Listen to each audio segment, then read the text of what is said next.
دن کی روشنی خوابوں کو بنانے میں گزر گئی، رات کی نیند بچے کو سلانے میں گزر گئی۔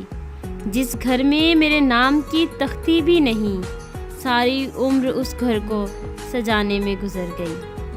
یہ ایک تلخ حقیقت ہے کہ ساس بہو کے جھگڑے ہوتے رہتے ہیں، سب لوگ بہو کو الزام دیتے ہیں، یہی دلیل دیتے رہے ہیں کہ اگر بہو ساس سسر کو ماں باپ کا درجہ دے تو جھگڑا نہیں ہوگا، میرا اختلاف ہے۔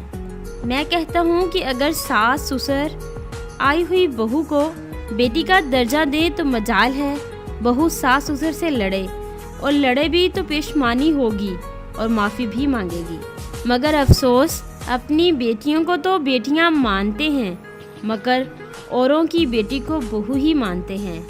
جس دن ہم دوسروں کی بیٹی کو اپنی بیٹی مان لیں گے تو دنیا کی کوئی بیٹی سسرال میں نہیں روئے گی۔ مرد اور عورت کی ایک بہت ہی خوبصورت مثال۔